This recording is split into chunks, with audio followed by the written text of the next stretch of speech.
Video के दूसरे भाग में बच्चों आपका स्वागत है। आज हम पढ़ रहे हैं आधुनिक यूरोप का उदय। इसमें यूरोप का पुनर्जागरण। पहले क्रम में हमने 3 पॉइंट को पढ़ लिया। अब वीडियो के दूसरे क्रम में हम पढ़ेंगे यूरोप, चौथा पॉइंट, यूरोप का एशिया के साथ व्यापार। तो बच्चों, भारत और यूरोप देशों के व्यापारिक संबंध बहुत पुराने थे, जो जलमार्ग और थल मार्ग के द्वारा होता था, है ना। पहला मार्ग जो था वो था जल मार्ग, ये फारस की खाड़ी। अच्छा, अब मैं आपको ये भी बताना चाहूंगी कि मैंने अपने हाथ से ड्रॉ किया है। ये नक्शा उतना सही नहीं दिख रहा है। आपको समझाने के लिए कि किस प्रकार से नवीन मार्गों का खोज हुआ था, तो आपको समझाने के लिए मैंने ये नक्शा ड्रॉ किया है। ये उतना सही नहीं है ना। हाँ, तो हम ये पढ़ रहे हैं कि भारत के साथ यूरोप का और एशिया का व्यापार बहुत पुराना है, बहुत प्राचीन काल से ही इनका व्यापार होता था। फिर क्या है इसमें, देखिए 2 मार्ग थे, पहला जल मार्ग और दूसरा स्थल मार्ग, है ना। तो जल मार्ग में देखिए ये फारस की खाड़ी, फारस की खाड़ी जो है ये इससे जुड़ा हुआ समुद्री मार्ग था।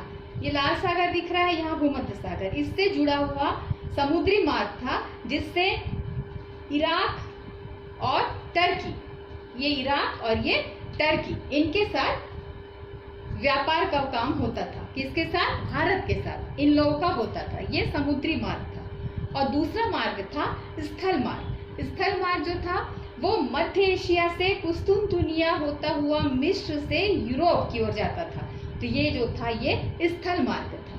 तो 2 प्रकार का मार्ग समझे, थल मार्ग और स्थल मार्ग। इस प्रकार ये जो वस्तुओं के वितरण के लिए वेनिस और जिनेवा जो इटली, ये इटली दिख रहा है, यहीं पर है, ये व्यापारिक केंद्र था। और इटली ने भारत की प्रमुख वस्तुओं के व्यापार पर अपना अधिकार जमाए रखने के लिए जो यूरोपीय शक्तियां थी, इनके हिस्सेदारी को उसने समाप्त कर दिया। किसने?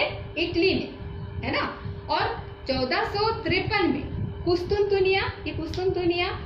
कुस्तुनतुनिया पर टर्की का अधिकार हो गया। टर्की ने कुस्तुनतुनिया को अपने अधिकार में कर लिया। तो इस प्रकार से होने से क्या हुआ, जो थल मार्ग था मध्य एशिया से कुस्तुनतुनिया होता हुआ मिस्र से फिर यूरोप, ये रास्ता था थल मार्ग व्यापार करने का, लेकिन टर्की ने कुस्तुनतुनिया पर अपना अधिकार कर लिया, जिससे अब टर्की कुस्तुनतुनिया से, यहाँ से किसी को आगे बढ़ने नहीं देता था। परिणाम स्वरूप क्या हुआ, ये जो थल मार्ग था ये बंद हो गया।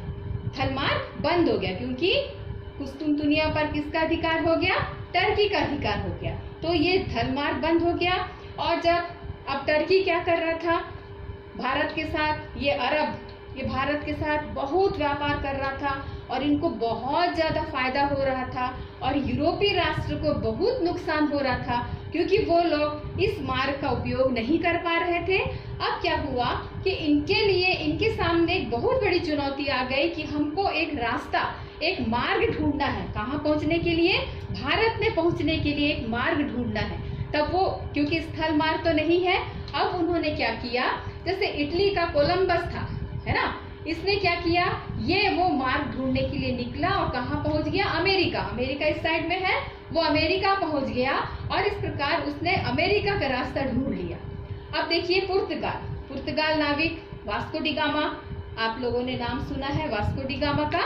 वास्को डी गामा क्या किया, ये भी निकल गया। और उनके निकलने में क्या हुआ, देखिए यहाँ जितने भी राजा थे, रानियां भी थी, वो लोग भी, अब उनकी आवश्यकताओं की पूर्ति नहीं हो पा रही थी, उनको सामान नहीं मिल रहा था। जो भारत से जो चीजों का वो व्यापार करते थे, और सबसे महत्वपूर्ण व्यापार में मसाला जो था भारत किस क्षेत्र में प्राप्त होता है, मसाला इनके लिए बहुत जरूरी था, क्योंकि सब मांसाहारी होते थे और मांसाहारी लोगों को मसाला के बगैर वो मांस खाने में कोई मजा ही नहीं आता था। तो वो उनका ये सब जो शौक था वो खत्म हो गया था एक प्रकार से। तब राजा और रानी लोगों ने भी इस तरह विशेष जोर दिया और एक कुतुबनुमा नामक एक यंत्र का भी आविष्कार हो गया। कुतुबनुमा यंत्र जो होता है वो दिशा बताता है, एक प्रकार से दिशा सूचक यंत्र है, क्योंकि हमको इतने विशाल समुद्र, देखिए अटलांटिक महासागर, ये हिंद महासागर, जो यदि हम सागर के बीच है तो हमको कोई और छोर नहीं दिखता है, कोई दिशा का भी ज्ञान नहीं होता है। तब कुतुबनुमा यंत्र को लेकर के इन लोगों ने रास्ता ढूंढना शुरू किया और पुर्तगाली जो नाविक था वास्को डी गामा, वो भी अपनी यात्रा यहाँ से शुरू किया। क्योंकि पृथ्वी गोल है तो वो घूम करके वापस जहाँ से शुरू किया वहीं आके रुक जाता था। तो जब वो कुतुबनुमा लेकर के वो निकला तब वो चलते चलते सीधा देखिए अटलांटिक महासागर क्रॉस करके, हिंद महासागर क्रॉस करके वो भारत के कालीकट बंदरगाह पर जाकर के उतरा। तो उसने भारत की रास्ता, वो जल मार्ग को वो ढूंढ निकाला, है ना। तो ये रास्ता उनको नया रास्ता मिल गया। अब नया रास्ता मिलने से सब बहुत खुश हो गए। अब क्या हुआ, ये नए मार्ग की खोज है, देखिए 5वां पॉइंट है, नए मार्ग की खोज हो गई। उसके बाद आता है व्यापारिक स्पर्धा। स्पर्धा मतलब प्रतिस्पर्धा जिसको बोलते हैं, कंपटीशन। तो ये देखिए अब क्या हुआ, इतना ही रास्ता मिल गया तो सभी राष्ट्र, ये सभी लोग क्या हुए, व्यापारिक स्पर्धा, एकदम व्यापार के लिए स्पर्धा हो गया। भारत से सब व्यापार करना शुरू कर दिए, तो व्यापारिक स्पर्धा हुआ। ये व्यापारिक स्पर्धा के कारण ही ये लोग आपस में भी लड़ने लगे और इसी का परिणाम था आगे चल करके विश्व युद्ध भी हुआ था, है ना। फिर उसके बाद आता है देखिए व्यापारवाद का उदय। अब नए मार्ग का भी खोज हो गया, व्यापारिक प्रतिस्पर्धा भी होने लगा।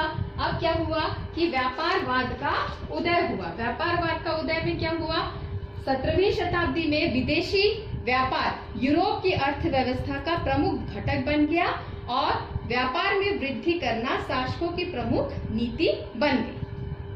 अब क्या हुआ, मतलब सभी लोग बहुत अपना व्यापार करना ही अपने एक उद्देश्य बना लिए और इतना ज्यादा व्यापार होने लगा कि उस जो भी जिस चीज का व्यापार होता था, जो भी माल या जो भी वस्तु आता था उसको इकट्ठा करने के लिए एक कंपनी बनाना शुरू हो गया। व्यापारिक कंपनी की स्थापना हो गई कि जिस चीज का हम व्यापार कर रहे हैं उसको संग्रह भी तो करना है, उसके लिए कंपनी बन गई। और उसी का परिणाम है, देखो भारत में ईस्ट इंडिया कंपनी की भी स्थापना हुई थी, तो ये व्यापारिक कंपनी हो गया। फिर है देखो यूरोप में व्यापारिक वृद्धि के परिणाम। यूरोप में व्यापार इतना ज्यादा इसमें वृद्धि हो गई थी कि उसका कुछ परिणाम तो निकलना ही था। और परिणाम में देखिए 3 प्रकार का परिणाम है। आर्थिक प्रभाव है इसका, सामाजिक प्रभाव या परिणाम, राजनीतिक प्रभाव या परिणाम। तो आर्थिक प्रभाव में क्या हुआ, देखिए यूरोपीय अर्थव्यवस्था में व्यापार तथा उद्योग का महत्व बढ़ने लगा। वस्तु विनिमय की पद्धति के स्थान पर सोने चांदी के सिक्के आर्थिक लेन देन के माध्यम बन गए। पहले क्या होता था, वस्तु विनिमय होता था, वस्तु के बदला वस्तु, उससे व्यापार होता था। लेकिन अब क्या हुआ, वस्तु विनिमय के स्थान पर सोने चांदी के सिक्के आर्थिक लेन देन होना शुरू हो गया और व्यापार में अधिकाधिक पूंजी के लिए पूंजी विनियोजन होने लगा। फिर दूसरा आता है सामाजिक प्रभाव। सामाजिक प्रभाव में देखो व्यवसाय की वृद्धि के फलस्वरूप समाज में बैंकर, दलाल, लिपिक, हिसाब रखने वाले जैसे व्यवसायियों का एक वर्ग अस्तित्व में आया जिसे हम मध्यम वर्ग कहते हैं। उसी में देखिए जो कुशल कारीगर, निर्माता भी इसी समुदाय में जुड़ते चले गए, जो कलाकार लोग होते थे वो भी इसी वर्ग में आने लगे। तो ये इसका सामाजिक प्रभाव पड़ा। उसके बाद आता है राजनीतिक प्रभाव। राजनीतिक प्रभाव में क्या हुआ, देखो इससे देश में व्यापारी वर्ग को बहुत महत्व और प्रतिष्ठा प्राप्त होने लगी। व्यापारी वर्ग की बढ़ती प्रतिष्ठा के साथ साथ यूरोप में सामंतवाद का पतन भी आरंभ हुआ और एक नई व्यवस्था जिसे हम पूंजीवाद कहते हैं, नई व्यवस्था अस्तित्व में आए। पूंजीवाद में जानते हैं आप, जिसमें नौकर और मालिक का संबंध स्थापित होता है। इसमें पूंजीपति और जो मध्यम वर्ग के अलावा तीसरा और एक बहुसंख्यक वर्ग होता था जिसको कहते हैं श्रमिक वर्ग। श्रमिक वर्ग का उदय हुआ। पूंजीपति उत्पादन हेतु आवश्यक कच्चे माल के तथा कारखानों में मशीन से तैयार होने वाली वस्तुओं के मालिक थे और श्रमिक लोग वस्तुओं का उत्पादन करते थे और पूंजीपतियों से वेतन प्राप्त करते थे। अब जो श्रमिक थे वो घरों में नहीं बल्कि निश्चित वेतन पर कारखानों में काम करने लगे। तो इस प्रकार इंग्लैंड में इस नई व्यवस्था का उदय हुआ और मशीनों का उपयोग होने लगा और इंग्लैंड में औद्योगिक क्रांति आ गया। तो औद्योगिक क्रांति सबसे पहले कहाँ पर आया, इंग्लैंड में।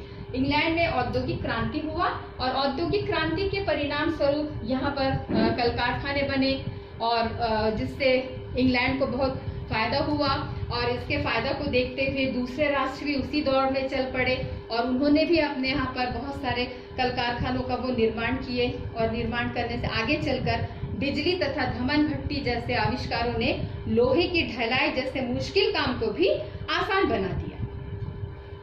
और इस प्रकार क्या हुआ कि सभी जगह जब उद्योग धंधे की स्थापना होने लगी, अब क्या हुआ कि हमको कच्चे माल की आवश्यकता पड़ने लगी।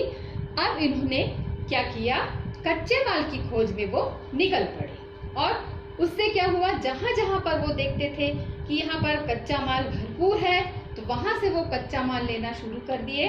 और यदि उनको लगता था कि यहाँ के लोग भोले भाले हैं, ये कुछ इनका विरोध नहीं करते हैं, तो वहां पर वो लोगों ने अपना उपनिवेश कायम करना शुरू कर दिए। तो देखिए आखिरी वाला पॉइंट है उपनिवेशों की स्थापना। उपनिवेशों की स्थापना होने लगी। उपनिवेश का मतलब क्या होता है कि जब कोई शक्तिशाली राष्ट्र अपने से कमजोर राष्ट्र के ऊपर आक्रमण करता है या अपने शक्ति के द्वारा उन पर अपना अधिकार कर लेता है, तो जो जीता हुआ राष्ट्र होता है वो उसका मालिक बन गया और जो हार जाता है वहां पर उनका उपनिवेश कायम हो जाता है। तो देखिए उपनिवेशवाद, भारत भी स्वतंत्रता से पहले इंग्लैंड का उपनिवेश था, तो इंग्लैंड ने भारत का भरपूर शोषण किया, ये सब आप जानते हैं। अब क्या हुआ देखिए, उपनिवेशवाद के दो परिणाम आए। कितने परिणाम आए?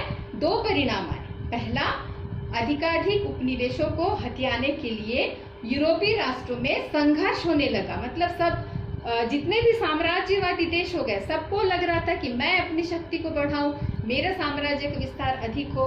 इसके कारण क्या हुआ, आपस में ये लड़ने लगे, आगे चल करके ये विश्व युद्ध का रूप ले लिया। और जो दूसरा इसका प्रभाव पड़ा वो है अपने अधीनस्थ उपनिवेशों पर अधिकार जमाए रखने के लिए यूरोपीय शक्तियों ने वहां की जनता को अशिक्षित और पिछड़ा हुआ बना दिया। क्यों?